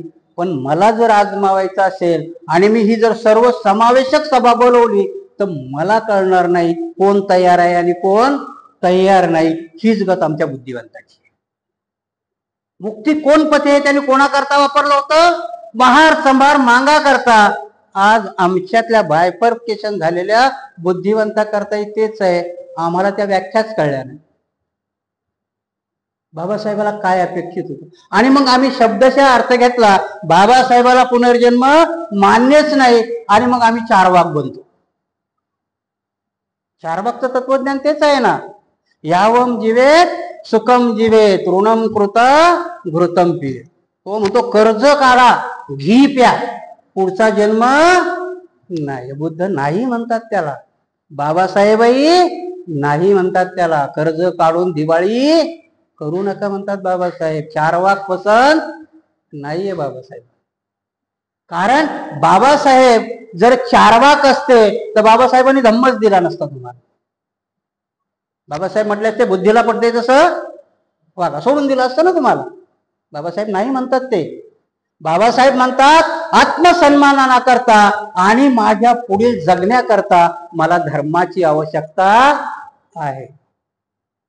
आणि म्हणून बाबासाहेब बुद्धाला स्वीकारताना जातक कथा नाकारल्या पण टाकाऊ नाही म्हटले. त्या काय म्हटल्या? ह्या बौद्धिक कथा आहे. पुनर्जन्माच्या कथा नाहीयेत त्या बुद्धाच्या, परंतु ह्या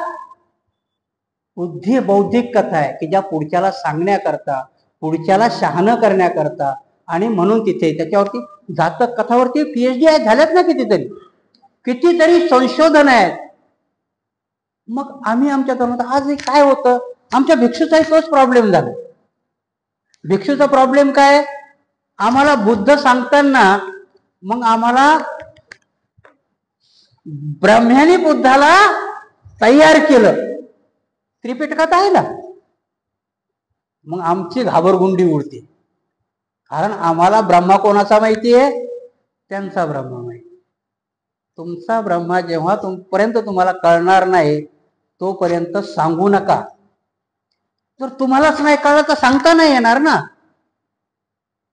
बाबासाहेबांनी मुक्तीपथे कोण याच्यामध्ये तुम्हाला तोच संदेश दिला होता की आता मला कळलं कमीत कमी महार तरी माझ्या बरोबर यायला तयार आहेत. आणि म्हणून बाबासाहेबांनी ती प्रतिज्ञा 1956 ला पूर्ण केली. बोधिसत्वाला का करता आली? मधली ओळ आहे. आणि म्हणून सांगतात की महार नसता तर बाबासाहेबही जन्माला येऊही शकले नसते आणि घडूही शकले नसते. ही मधली ओळ आहे. बाबासाहेब स्वतः कबूल करतात की मला अभिमान आहे मी महार जातीत जन्माला. का म्हणतात बाबासाहेब? जर पुनर्जन्मावर विश्वासच नसता तर बाबासाहेब म्हटले असते का की मला गर्व आहे मी महार जातीत जन्माला? मधली ओळ कधी वाचणार आहे? कुठे? परत मी बऱ्याच वेळा सांगितलं आमचे विद्वान बाबासाहेब म्हटले चंद्रमुनीच्या पुढे की मी बुद्धालाही शरण जातो धम्मालाही शरण जातो संघाला शरण. किती नालायकपण आहे. बाबासाहेबाला तोकडं करताय. बाबासाहेबांनी ह्या जगामध्ये असलेल्या जवळ सगळ्या धर्माचा अभ्यास केला आणि विनय पिटकच वाचलं नाही. संघाविषयी आहे ना विनय पिटक.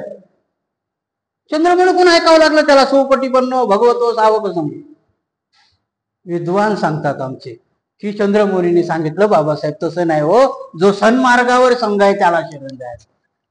अरे राजा ते विनय पिटकच बाबासाहेबांनी पहिलं वाचलं त्याच्यावरतीच लिहिलं बाबासाहेबांनी. बुद्ध आणि त्याचा धम्म जवळजवळ 1/4 विनय पिटकावर अवलंबून आहे. कसं सांगायचं? म्हणून हे प्रश्न विचारताना, प्रश्न हे होताना आमच्या मनामधले संभ्रम होतात आणि मग आम्ही अर्ध्या ज्ञानावरती.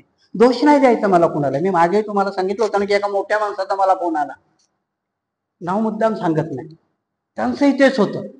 खूप ग्रंथ संपदा आहे त्यांच्या नावावर. मी इथे ह्याच विहारामध्ये, त्यांनी ह्या विहाराचं नाव पण घेतलं.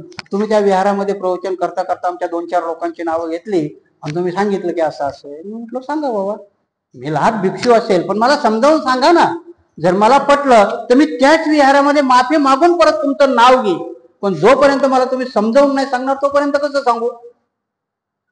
मग ते म्हणतात असं सार्वजनिक नका बोलू ना. म्हटलं का नका बोलू, बोललं पाहिजे ना, सार्वजनिकरित्या बोललं पाहिजे, तोपर्यंत कळणार नाही. आणि म्हणून आम्हाला एक ग्रंथ कळताना हाचचाही प्रश्न तसाच होता की नाही. बुद्ध किती क्रिटिकल प्रश्न विचारणार आहे राजा मिलिंदाने, आम्ही वाचला सोडून दिला. हाच प्रश्न विचारला ना त्यांनी की तुम्हीच माता पिता, म्हणजे जन्मावरच प्रश्न आहे ना तो, की बोधिसत्व कुठल्या माता पित्याच्या पोटी जन्म घेणार आहे, कुठली पत्नी येणार आहे, कुठल्या वृक्षाखाली त्यांना बोधित्व प्राप्त होणार आहे, कुठला मुलगा येणार आहे, आणि हे आधीच ठरलेलं आहे. बाबासाहेबही लिहितात की तुमच्यावाला छन्न, तुमच्यावाला कंठ, यशोधरा. आणि मग परत आम्ही म्हणतो की बाबासाहेबाला हे मान्य नाही. बाबासाहेबाचं अवमूल्यन अननेसेसरी कसं करतो आम्ही ते आम्हाला कळतही नाही. आणि म्हणून खूप मोठे असतील, खैरमोड्याचे 14 खंड आहेत. बाबासाहेबावरती आत्मचरित्र खैरमोड्याने 14 खंड लिहिले, उत्कृष्ट आहे.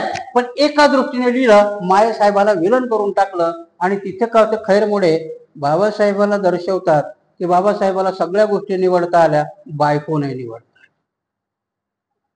मी प्रवचनात सांगतो ना की रमाबाई ही बाबासाहेबाची निवड नव्हती, रमाई ह्या रामजी बाबाची निवड होत्या, पण माईसाहेब ही बाबासाहेबाची निवड आहे ना.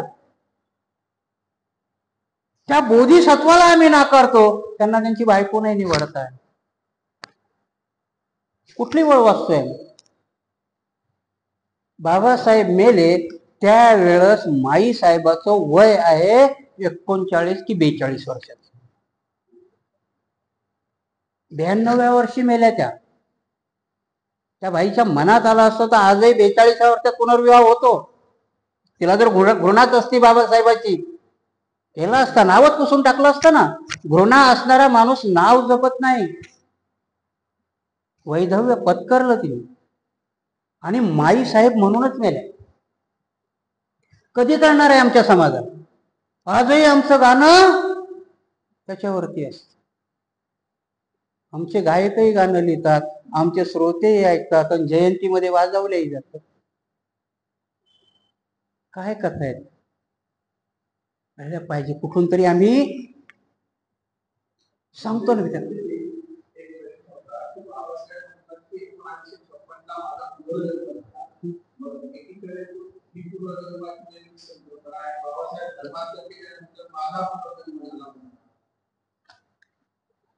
दोन गोष्टी आता मी याच्यातले एक प्रश्न तुम्हालाच विचारतो.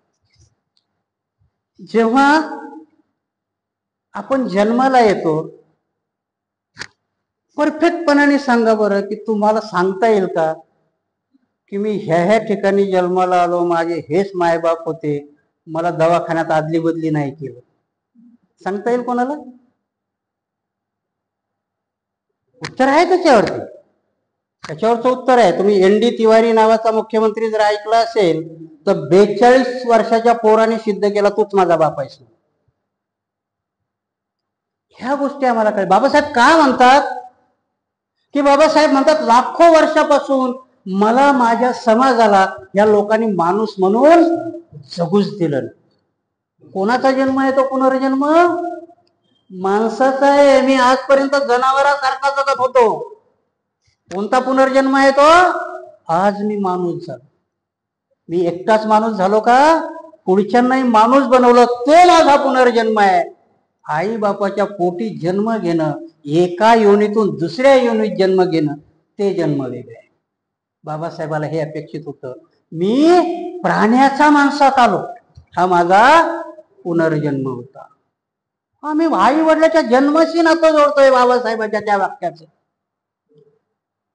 किती गहन वाक्य आहे. नाही म्हणून बाबासाहेब कळणं एवढं सोपे नाहीये.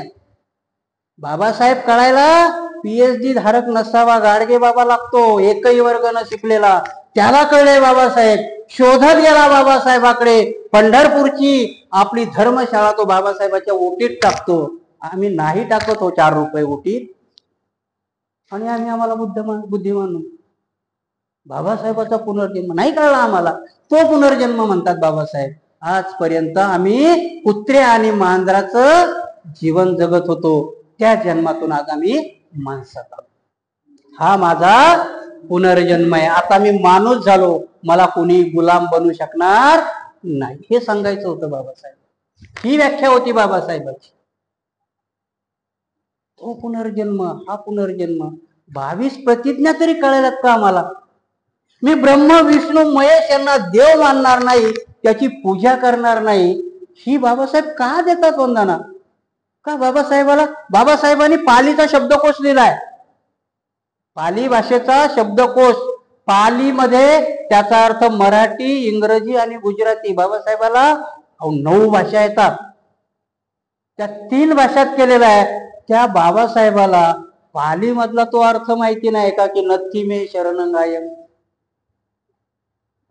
मी बुद्धाशिवाय कोणालाच शरण जाणार नाही, त्यात सगळं आलं ना, तरी बाबासाहेब म्हणतात मी ब्रह्म विष्णू महेश यांना देव मानणार. बाबासाहेबाला पाली नव्हती कळली का? आमच्याच बुद्धिवानांना कळली. कारण बाबासाहेबाला माहिती होतं हे अंगवळणी पडायला खूप दिवस जाणार आहे. आणि त्यावेळेस नव्हते मानत होतो मी ब्रह्म विष्णू. तुमचे खंडोबान म्हसोबा होते, तुमच्या बापदाद्याचे कोण होते? खंडोबान म्हसोबा होते. बाबासाहेब दूरदृष्टीवाले होते. बाबासाहेबाला माहिती होतं की मी याला शिक्षणाच्या प्रवाहात आणलं, हा म्हसोबा सोडेल आणि कृष्णाच्या पाठीमागे लागेल. म्हणून बाबासाहेब म्हसोबाची नाही दिली प्रतिज्ञा, तुम्हाला दगड होता तो कधी उचलून डोहात टाकतील, माहित होतं बाबासाहेबाला. पण कृष्ण नाही टाकणार, कारण कृष्णाचं व्याख्यान, कृष्णाचं आख्यान, कृष्णाचे ग्रंथ तयार आहेत. हे तुमच्या करता वाक्य होतं ते ब्रह्मा विष्णू महेश. त्यावेळेस ब्रह्मा विष्णूला महार पाय पूजत होते का? त्यांची मर्यादा होती, त्यांचा खंडोबा होता, त्यांचा म्हसोबा होता. ब्रह्मन विष्णू त्यांच्या डोक्यातही नव्हता. कोणाकरता दिली होती ती प्रतिज्ञा? तुम्ही होणाऱ्या बुद्धिवानाकरता. आजही साईबाबाला जाता ना, जाता की नाही? दूरदृष्टी बाबासाहेबाची काय होती. सोपे नाहीत बाबासाहेब कळणं, आणि सोपे नाहीत बाबासाहेब सांगणं. जेवढे सोपे ऐकणं नाही तेवढेच कठीण. म्हणूनही तो भागवत म्हणतो की जिवंत बाबासाहेबापेक्षा मेलेला बाबासाहेब खूप धोकादायक आहे. बाबासाहेब तुम्हाला नाही कळले, बाबासाहेब मलाही नाही कळले, माझा दावा नाहीये. चूक असू शकते, मी पहिलंच सांगितलं तुम्हाला, मी बुद्धिमान नाहीये. चूक असू शकते माझ्यात नक्की. मला ज्या माणसाने, मोठ्या माणसाने फोन केला मी त्याच्या पुढे तोच प्रश्न मांडला होता, मला समजावून सांगा. मला सॉरी म्हणायला लाज नाही वाटणार, मी म्हणेल सॉरी, पण मला समजावून तर सांगा. ह्या व्याख्या आहेत, त्या कळल्या पाहिजे आम्हाला. नसते ज्याला समजलं त्याने तर सांगावं. तुकाराम महाराजाचं तेच कथन आहे ना मग, जे जे आपणाशी ठावे ते ते सर्वशी सांगावे, शहाणे करून सोडावे सकळ जन. तुकाराम महाराज सांगतात. आम्हाला माहिती असलं तरी आम्ही सांगत नाही. ह्या गोष्टी सांगितल्या पाहिजे, ऐकल्या पाहिजे. आणि म्हणून बाबासाहेब समजणं एवढं सोपं नाही. बाबासाहेब, आणि मग का काही काही आम्हाला समजल्यानंतरही समजून नाही घ्यायचे बाबासाहेब, कारण अडचणीचे आहेत ना. समजले तरी आम्हाला समजून घ्यायचे नाहीयेत, अडचणीचे होतात. म्हणून मला चिंता काय वाटते मग त्या साताऱ्याची. याच्या प्रत्येकाला कळला नसेल का? काय हिंमत होते सातारची लोकच अशी आहे म्हणण्याची? सर्वच असतील का? नाही ना, बुद्धिमान लोक तिथेही असतील. सातार मी जसं सांगितलं की थोरल्या शाहूची राजधानी आहे ती. बाबासाहेब सातारला शिकलेत. एवढी पावनभूमी आहे आणि तिथले लोक एवढे डांबरट आहेत की ते भिक्षूला फक्त विरोध याच्या करता करतात की त्या भिक्षूचा आकस आहे म्हणून. नसेल ना ते जबाबदारी बनते ना, मग कोणाची बनते जबाबदारी? आम्ही आमच्या घरापुरतच बघायचं का? बाबासाहेब खरोखर आम्हाला ते समजलेत का? या व्याख्या जोपर्यंत कळत नाहीत आम्ही शब्दशः अर्थ घेतो आणि म्हणून बाबासाहेबही आमच्यापासून दूर जातात. बाबासाहेब त्यांना कळालेले आहे. मला परत एक गोष्ट सांगा की माणसाला जगात वाईट कधी सिद्ध केलं जातं? जोपर्यंत त्याचे चांगले गुण तुम्हाला माहित नाही. एखाद्या माणसाचे चांगले गुण ज्याला माहित आहेत ना, त्याच माणसाचे वाईट गुण खूप मोठ्या पद्धतीने सांगता येतात. त्या माणसाकडे जर सगळंच वाईट असेल त्याचं चांगलं तुम्हाला सांगताच येणार नाही. तो ऑलरेडी सगळ्याला माहित असतो. आणि म्हणून मी पहिलंच सांगितलं की बुद्ध ह्या जगात कोणाला नाकारताच आले नाही, कारण तो इतिहास आहे, कारण ते वास्तव आहे. राम नाकारता येतो, कृष्ण नाकारता येतो, कारण ते वास्तव नाही. आणि म्हणून पहिली प्रतिज्ञा बाबासाहेब ठोकपणाने सांगतात की तेच तुम्हाला पुढे भुरळ घालू शकतात. आजही तुम्हाला गीतेवर तर करता येईल का? सांगा बरं, तुमच्यातला एखादा विद्वान घ्या आणि त्याला गीतेवरच विवेचन करायला सांगा आणि ते धम्मपदाशी करायला सांगा. करता येईल तुमच्यातल्या बुद्धिवानाला? हे बाबासाहेबांना माहिती होतं. आणि म्हणून बाबासाहेब सांगून जातात की गीता दुसरं तिसरं काही नाही तर तुमच्या धम्मपदाची भ्रष्ट कॉपी आहे. भ्रष्ट या शब्दावर खूप जोर देतात ते. तर म्हणून आम्ही व्हॉट्सअप युनिव्हर्सिटीचा भरतच्या साताऱ्याकडे येतो मी. ती 2 मुलं आहेत, दोष नाही द्यायचा मला, परिस्थितीने त्यांना घडवलंय. घरातला बाप कसा बोलत असेल ते, घरात वातावरण कसं असेल. भिक्षूचं काय आहे? भिक्षू संपत्ती जमा करतात, भिक्षू गाडीत चालतात, भिक्षूकडे आयफोन असतो. हे त्या मुलांनी ऐकलेलं असतं. विरुद्ध बाजू तीच असते. चरत विक्कवे चारिकन बहुजन हिताय बहुजन सुखाय. बहुजनाच्या हिता सुखा करता भिंतीनं चालत चारिका करत फिरलं पाहिजे. ती त्यावेळची परिस्थिती होती. आजच्या परिस्थितीमध्ये जर तुमची धम्म परिषद नांदेडला असेल आणि इथून भिक्षू पायी निघाला, कधी पोहोचेल? बुद्धाच्या यानं जायचं ना, नाही बसायचं ट्रेनमध्ये, नाही बसायचं गाडीमध्ये, चला चालत जाय म्हणायचं. कसं होईल? स्थळ काळ वेळ. आणि म्हणून भिक्षूकडे गाडी असणारी संपत्ती म्हणून बघू नका ना. भिक्षूकडे असणारी गाडी एक धम्म वाहन म्हणून बघा ना त्याच्याकडे, की भिक्षू तिथे पोहोचतोय, धम्म सांगतोय. आमच्या डोक्यात तेच आहे, भिक्षूला कशाला गाडी पाहिजे? त्याला खूप आयटीत फिरायला लागला नाही, म्हणता तर येत नाही, परंतु मनात तोच भाव असतो. हा भाव कधी निघेल आमच्या? आणि हा अनाड्याच्या मनात नाहीये, परत सांगतो, अनाड्याच्या मनात बिलकुल नाही. जेव्हा आम्ही अस्थीच्या पूजा लावल्या, कंटिन्यू 3 महिने दूर दूर खेड्यातून लोक येत होती. एकही दिवस असा नव्हता की 200 माणसाच्या कमी लोक विहारात आले. सगळे अनाडी होते. आम्ही शंका कोणी निर्माण केल्या? BA, BCom, LLB, PhD, दिली. कधीच यांनी वंदना नाही घेतली, कधीच यांनी बुद्ध नाही पाळला. त्यांनी शंका घेतल्या, त्या अनाड्याने नाही घेतली. तो आला श्रद्धेने, माहिती नाही त्या आहेत नाही आहेत, म्हणतात ना बुद्धाच्या आहे म्हणून म्हटलं पाहिजे ना की मी शरण कोण आहे? धम्म ग्रंथ, धम्माच्या व्याख्या, धम्म मला माझा दावा नाही मला पूर्ण चितय म्हणून.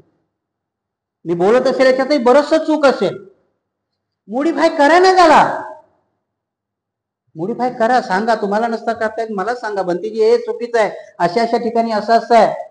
आपण इथेच प्रवचनात सांगू ना, मी काल सांगितलं ते चुकीचं होतं, तसं नका घेऊ. त्यात काय मोठी गोष्ट आहे? धम्मगुरु ह्या नावाखाली भिक्षूला ब्लॅकमेल करायचं. तुम्ही आमचे धम्मगुरु आहेत, मग तुम्ही आम्हाला रस्त्याने चालतानाही सांगितलं पाहिजे, बसतानाही सांगितलं पाहिजे. अरे का बाबा, कॉन्ट्रॅक्ट घेतलंय का तुझं? बुद्धाने नाही सांगितलं आम्हाला असं. बुद्धाने 2 पर्याय दिले आमच्या पुढे. तुला निर्वाण व्हायचंय, 5 घरं माग, भोजन कर, ध्यान कर, निर्वाणाच्या मागे लाग. नाही सांगितलं बुद्धाने तुम्हाला शहाणा करायला. कशाला फुकटच आम्हाला धम्मगुरु म्हणून ब्लॅकमेल करताय? असं बोललं. मग आमच्या भिक्षू लोकांना राग येतो, लोक दान देणं बंद करते ना. म्हणलं करू द्या ना, अर्थ असा असतो तो दोन्ही बाजूनी कळला पाहिजे, सुधारणा झाल्या पाहिजे. धर्मग्रंथ अशा पद्धतीने आम्हाला आढळले पाहिजे. आणि म्हणून बाबासाहेबांचे काही वाक्य आम्हाला कळले पाहिजे. कारण जेव्हा तुम्ही मनन चिंतन कराल, आजही तुम्ही बघा तुमच्या बाप दाद्याच्या किंवा आज्या पंजाच्या घरात खंडोबाचा देवारा होता, म्हसोबाचा होता, ब्रह्मान विष्णूचा मुळीच नव्हता. ते बाबासाहेब कळले पाहिजे. ते बाबासाहेब आम्हाला सांगता आले पाहिजे. किती दूरदृष्टीचे होते बाबासाहेब. आणि ते घडतंय ना आता. आत्ताचा आमचा शिकला सवरलेला समाज कुंभमेळ्याला जातो, साईबाबाच्या दर्शनालाही जातो. हे बाबासाहेबाला कळलं होतं. शिकल्यानंतर काय होईल त्याला बोधिसत्व, त्याला द्रष्टा म्हणतात. बाबासाहेब द्रष्टा होते. बाबासाहेबाला ते माहिती होतं.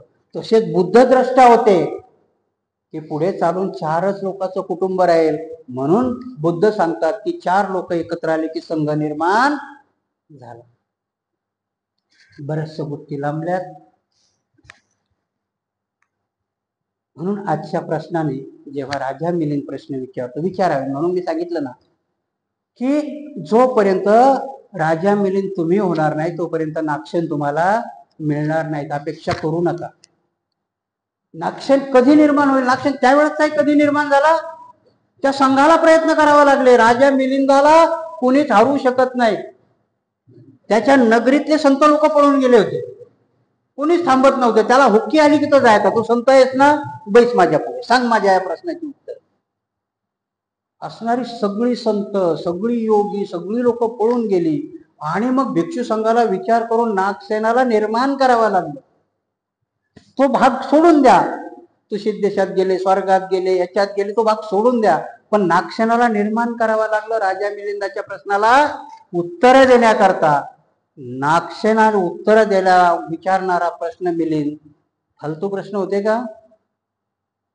म्हणून जोपर्यंत तुम्ही राजा मिलिंद होणार नाही तोपर्यंत तुम्ही अपेक्षा कशी करता नागसेनाची?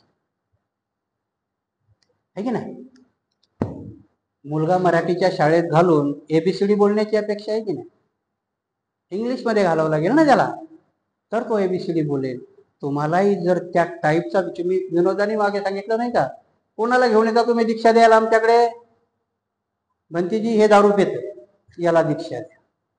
दारू पिणारा भंतीजी तुम्हाला कुठलं तत्वज्ञान सांगेल? लापशीवर घेतलंय, भंतेजी झाला. तुमच्यातून तसा आला पाहिजे ना. भंतेजी हे 90% पास झालं, याला भिक्षू करा, असा मायबाप ज्या दिवशी पैदा होती त्या दिवशी तुम्हाला विद्वान भिक्षू मिळेल ना. तो भिक्षू बाबासाहेबालाही अपेक्षित होता ना, प्रशिक्षित भिक्षू. त्याच्याकरता आम्ही काय प्रयत्न केले? विहार बांधला, तिथे मोनिस्ट्री आम्ही कधी निर्माण केली का? ती दान केली का भिक्षू संघाला? आता आम्ही हे बनवलं, इथे प्रशिक्षित भिक्षू तयार करा. घडलंय असं तुमच्याकडून? नाही घडत. नाही घडायला पाहिजे ना. ते विद्यालय स्थापन करा, प्रशिक्षित भिक्षू निर्माण करायचं विद्यालय. आम्ही चौक्याला निर्माण केलं, 4च महिने चाललं हो, जास्त नाही. कशाने नसेल चाललं? नालंदा युनिव्हर्सिटी किती वर्ष चालली? जवळजवळ इसवी सन पूर्व 1ल्या शतकापासून तर 12व्या शतकापर्यंत नालंदा युनिव्हर्सिटीचे पुरावे मिळतात. कोणाचा आश्रय असेल दिला? राजाने ते दिलाच, पण लोकाश्रयी होता. आम्ही चौक्याला 4 महिने आश्रय नाही देऊ शकलो. समीक्षा खूप वाईट आहेत, कठीण आहेत, पचत नाहीत त्या. आम्हाला केल्या पाहिजेत. आम्ही त्या प्रयत्न केला होता ना चौक्याला प्रशिक्षण चालवण्यात. तुमच्याच नगरा औरंगाबादच आहे ना ते. का नाही चाललं? केली का समीक्षा कधी? कोणी चालवणाऱ्या भिक्षूंनी केली का? आश्रय देणाऱ्या उपासकांनी केली का कधी? नाही करत आम्ही. नाही वाईट वाटत आम्हाला, ना भिक्षूला वाटत ना यांना वाटत. घ्या ना एक धम्म परिषद चौक्याला, करा ना एकदा सुरुवात. काय कमी पडलं तिथे? भिक्षू कमी पडला का? त्यांना दान देणारा उपासक कमी पडला? त्यांना तिथे पोचणारे आम्ही कमी पडलो? काय कमी पडलं तिथे? का नाही प्रशिक्षण चालू शकलं तिथे? भिक्षू स्ट्रक्चर तयार आहे तिथे. जाऊन गेलात का कधी चौक्याला? बघा, क्लासरूम तयार आहे, बोर्ड तयार आहे, सगळं तयार आहे, चालत नाही. का नाही चालत? कुठे माशी शिंकते? प्रयत्न तर झाला, का नाही चालत? आणि मग ह्या गोष्टी पुढे येतात आम्हाला, कारण आम्हाला आमच्या धर्मग्रंथाचे, बाबासाहेबाचे, बुद्धाचे, आमच्या महापुरुषाचे अर्थ कळले नाही. अर्थ कळायला, ती भूमी निर्माण व्हायला वेळ लागेल. असं नाही मी म्हणत की लगे आजच तूप खाल्लं उद्या रूप येणार आहे, असं होतंय का? नाही होत. वेळ जाईल, पण ते दृष्टीपथात पडलं तर पाहिजे. दृष्टीपथात ते साताऱ्याची 2 मुलं पडतात की ते मला समजावून सांगतात की नारळाला शेंडी ठेवली म्हणजे बामण होतो. हा त्याचा तर्क आहे. कारण त्याला 3 डोळे असतात त्या नारळाला, म्हणे 2 डोळे उघडे केले, पाठीमागून शेंडी ठेवली की ते बामणाचं डोकं होतं. भंतेजी तुम्ही फुकटच सांगता ते भंतेजीचं डोकं आहे. किती तर्क सांगितला त्याने? तो सातारचा आहे. सुन्न मान व्हायला होती. आणि मग आम्हाला कळतं की धम्म वैज्ञानिक दृष्ट्या असताना, सगळ्या काही गोष्टी सुरू असताना आम्ही धम्म वाहून नेण्याकरता असमर्थ का आहोत? खोटी गीता तिच्यानुसार अनुकरण न करता, की ज्या गीतेतल्या हिरोनी 1000 वेळेस खोटं बोललं, तीच गीता कोर्टात हात ठेवून सत्य बोलायची शपथ घ्यायला सांगतात. ते परीक्षण नाही करत, तुम्ही तरी करता का? आहे ना कोर्टात, गीतेवरच हात ठेवायला सांगतात ना. त्या गीतेतला कृष्ण 50 वेळेस काय, लाखो वेळेस खोटं बोलला त्या अर्जुनाला. प्रत्येक गोष्टीत खोटा बोलला. मारला हत्ती अश्वत्थामा. त्या द्रोणाचार्याला काय सांगितलं? तुझा पोरगा मार. आणि त्या गीतेवर हात ठेवून खरं बोलायला सांगायचं. चला, आज बरंच बाहेरच अवंतर झालं. प्रश्नामध्ये तुम्हाला किती समजलं नाही समजलं, कारण माझा दावा नसतो, कारण मी बुद्धिमान नाही, मी बोधिसत्व नाही. कारण बुद्धाचं, बोधिसत्वाचं आणि अरहंताचं सर्वजण ऐकतात. माझं ऐकलंच पाहिजे असा माझा दावा नाही, कारण मी या तिघापैकी कोणीही नाही. हे तुमच्या सद्विवेक बुद्धीवरती सोडून, किती तुम्हाला पटलं तेवढं घ्या, नाही पटलं ते सोडून द्या. आणि मात्र बुद्ध धर्माच्या आचरणानुसार मार्गक्रमण करा, एवढी अपेक्षा व्यक्त करून आजचं प्रवचन आपण इथेच थांबतो.